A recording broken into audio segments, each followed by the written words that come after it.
क्या आप जानते हैं कि बांग्लादेश में मात्र एक ही न्यूक्लियर पावर प्लांट है जिस पर ऑलरेडी कंस्ट्रक्शन का काम चल रहा था, लेकिन अब उस पर भी कंस्ट्रक्शन का काम पूरी तरह से बंद हो चुका है, जिसके बाद बांग्लादेश की नई सरकार को भारत की याद आ रही है।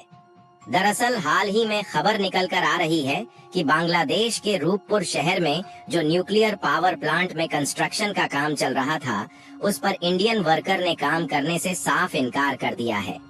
जिससे बांग्लादेश का इकलौता न्यूक्लियर पावर प्लांट को बनाने का काम पूरी तरह से ठप हो चुका है। और रिपोर्ट में साफ साफ बताया जा रहा है कि बांग्लादेश में शेख हसीना की सरकार चले जाने के बाद उनका पहला न्यूक्लियर पावर प्लांट आधे रास्ते में ही लटक चुका है। यानी कि बांग्लादेश की नई सरकार को भारत की तरफ से एक के बाद एक नए झटके मिलना शुरू हो चुके हैं, और बांग्लादेश के लिए इस न्यूक्लियर पावर प्लांट का आधे रास्ते में ही रुक जाना उनके लिए किसी सदमे से कम नहीं है, क्योंकि यह उनके लिए इतना ज्यादा उपयोगी न्यूक्लियर पावर प्लांट था कि इस न्यूक्लियर पावर प्लांट के बनकर तैयार होने का इंतजार बांग्लादेश के सभी लोग कर रहे थे। पूरी डेवलपमेंट क्या है इस वीडियो में समझते हैं, और आपको यह भी बताएंगे कि इस न्यूक्लियर पावर प्लांट के कंस्ट्रक्शन का काम किस लिए बंद कर दिया गया है और इसका उपयोग किस लिए किया जाना था। लेकिन आगे बढ़ने से पहले इस वीडियो को एक लाइक करके चैनल को सब्सक्राइब जरूर कर लीजिए, क्योंकि यह आपके लिए 1 सेकंड का काम है, लेकिन इससे हमारी काफी बड़ी मदद होती है। देखिए, इस बात में दो राय नहीं है कि बांग्लादेश के हालात इस समय बिगड़ चुके हैं, और ऐसे समय में उनकी अंतरिम सरकार को दिमाग से काम लेने की जरूरत है। लेकिन बांग्लादेश की नई सरकार द्वारा ऐसा बिल्कुल भी नहीं किया जा रहा है, क्योंकि बांग्लादेश अपनी जरूरत के लिए जिस देश पर सबसे ज्यादा डिपेंडेंट है वह है भारत, रूस और ऑस्ट्रेलिया,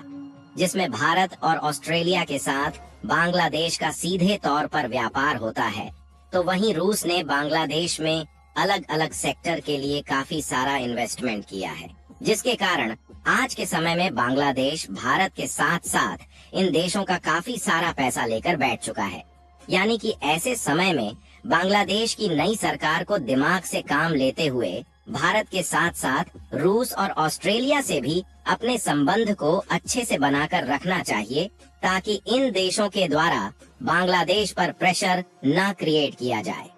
लेकिन हमने पिछले कुछ दिनों में देखा कि ऐसा बांग्लादेश की नई सरकार द्वारा बिल्कुल भी नहीं किया जा रहा है, बल्कि वहाँ के लोगों द्वारा और कट्टरपंथियों के द्वारा लगातार भारत के खिलाफ जहर उगले गए हैं, जिसमें कभी भारत को धमकी दी गई तो कभी भारत के चिकन नेक को ब्लॉक करके नॉर्थ ईस्ट वाले इलाके को अलग करने की बात कही गई। यहाँ तक इन्होंने हिल्सा मछली का एक्सपोर्ट भी भारत के लिए बंद कर दिया और भारत के पश्चिम बंगाल पर अपना दावा दिखाने की कोशिश की, और इसके विपरीत इनके द्वारा चीन के साथ अपने व्यापार को बढ़ाने का फैसला लिया गया, और इन्होंने पाकिस्तान के साथ परमाणु डील फाइनलाइज किया, जिसमें अब यह दोनों देश परमाणु हथियार मिलकर बनाने जा रहे हैं, और जो शॉर्ट रेंज वाली परमाणु मिसाइल है उनको भारत और बांग्लादेश बॉर्डर के करीब इनके द्वारा तैनात किया जाएगा। यानी कि बांग्लादेश अपने दूसरे शब्दों में बताने की कोशिश कर रहा है कि हमें आपके साथ रिलेशन नहीं रखना और हम भारत से ही पंगा लेकर बैठ रहे हैं। लेकिन जैसे जैसे दिन बीत रहे हैं वैसे वैसे बांग्लादेश पर अब एक एक करके इसका अंजाम भारी पड़ना शुरू हो चुका है, और पिछले कुछ दिनों में तो बांग्लादेश की नई सरकार को कई बार झटका लगा, लेकिन इस बार तो उनके सिर पर ऐसी मुसीबत फाट पड़ी है कि इनके तोते उड़ चुके हैं। जी हाँ दोस्तों, अब बांग्लादेश के इकलौते न्यूक्लियर पावर प्लांट के कंस्ट्रक्शन का काम पूरी तरह से ठप हो चुका है। हम बात कर रहे हैं बांग्लादेश के रूपपुर शहर में बनाए जा रहे न्यूक्लियर पावर प्लांट की, जिस पर कंस्ट्रक्शन का काम पूरी तरह से बंद हो चुका है। और ऐसा इसलिए हुआ है क्योंकि इस न्यूक्लियर पावर प्लांट को बनाने का जो ठेका लिया गया था वह इंडियन ठेकेदार के द्वारा लिया गया था, लेकिन भारत के ठेकेदार ने इस साइट को पूरी तरह से छोड़ दिया है। यकीन मानिए दोस्तों, बांग्लादेश की नई सरकार को इससे इतना बड़ा सदमा लगा है कि इसके बारे में सोचना भी मुश्किल है। इसे समझने के लिए सबसे पहले हम इस मैप की कटिंग पर नजर डालें तो यह है हमारा भारत देश के पश्चिम बंगाल राज्य का कोलकाता शहर और पूर्वी साइड में बांग्लादेश मौजूद है। और बांग्लादेश में जो यह रेड पॉइंट दिख रहा है, यहीं पर रूपपुर न्यूक्लियर पावर प्लांट का निर्माण किया जा रहा है, जो कि पद्मा नदी के एकदम करीब ही बनाया जा रहा है, जिसे भारत में गंगा नदी के नाम से जाना जाता है। और जो रूपपुर न्यूक्लियर पावर प्लांट है, इसका लगभग आधे से भी ज्यादा कंस्ट्रक्शन का काम पूरा हो चुका है। सबसे पहले तो आपको बता दें कि न्यूक्लियर पावर प्लांट का उपयोग इलेक्ट्रिसिटी प्रोडक्शन के लिए किया जाता है। न्यूक्लियर पावर प्लांट में रेडियो एक्टिव एलिमेंट का उपयोग करके इलेक्ट्रिसिटी का प्रोडक्शन किया जाता है, जिसके कारण न्यूक्लियर पावर प्लांट से बिजली पैदा करने की लागत कोयले की अपेक्षा काफी कम होती है और काफी कम कास्ट में भरपूर मात्रा में बिजली पैदा होती है, जिसके कारण कोयले से बिजली पैदा करने की अपेक्षा इसे एक बढ़िया सोर्स माना जाता है। फिलहाल देखा जाए तो बांग्लादेश में बिजली की जरूरत काफी ज्यादा पड़ती है, क्योंकि वहाँ भारी भरकम मात्रा में टेक्सटाइल फैक्ट्रीज हैं, जहाँ पर कपड़े बुनने और उन्हें बनाने के लिए मशीनों का उपयोग होता है। लेकिन बांग्लादेश में काफी कम पावर जनरेशन प्लांट है, जिसके कारण उन्हें भारत से बिजली की सप्लाई लेना पड़ता है। इसलिए शेख हसीना के समय में बांग्लादेश में सबसे पहले न्यूक्लियर पावर प्लांट निर्माण करने का निर्णय लिया गया था। इसकी जो इन्वेस्टमेंट और लागत थी, इसको रूस के द्वारा बांग्लादेश को कर्ज के रूप में दिया गया और इसे बनाने का जो ठेका है, उसे भारत की ट्रांसरेल लाइटिंग नामक कंपनी ने $524 मिलियन में लिया था। हालांकि इसके अलावा भी अलग अलग कामों के लिए कुछ अन्य कंपनियों ने भी ठेका लिया है।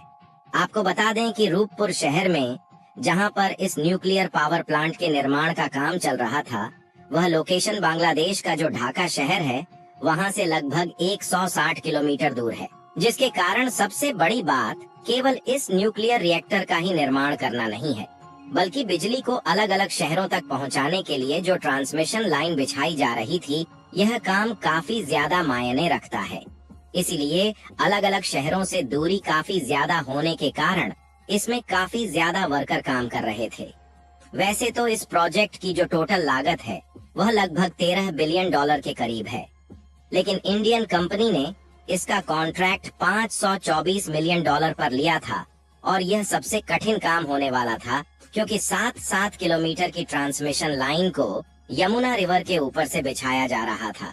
लेकिन पिछले कुछ दिनों में जैसे ही बांग्लादेश में बाढ़ आना शुरू हुई, उसके डर के मारे सभी वर्कर अपने अपने देश वापस लौट गए, जिसमें 100 इंडियन वर्कर है और लगभग 30 वर्कर इंडोनेशिया के थे।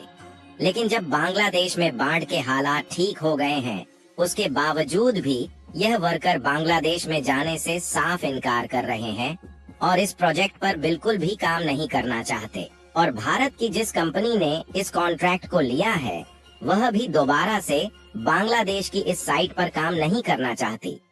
और सिर्फ इतना ही नहीं, बल्कि ऊपर से रूस के द्वारा बांग्लादेश की सरकार पर दबाव बनाया जा रहा है कि न्यूक्लियर पावर प्लांट को बनाने के लिए रूस के द्वारा जो इन्वेस्टमेंट किया गया है, उसे कर्ज के रूप में बांग्लादेश जल्द से जल्द रूस को नहीं लौटाएगा, तो रूस भी बांग्लादेश के खिलाफ कोई कड़ा एक्शन लेने पर मजबूर हो सकता है। फिलहाल आप लोगों का इसके बारे में क्या सोचना है, अपनी राय कमेंट में जरूर बताएं। और बांग्लादेश की मुसीबतें दिन पर दिन बढ़ती जा रही हैं, उसके लिए वीडियो को एक लाइक करके अपने मित्रों तक शेयर जरूर करें, ताकि उन्हें भी जानकारी मिल सके। इसी तरह और भी नॉलेजेबल वीडियो देखने के लिए चैनल को सब्सक्राइब करके बेल आइकन को ऑल पर जरूर सेलेक्ट करें। जय श्री राम।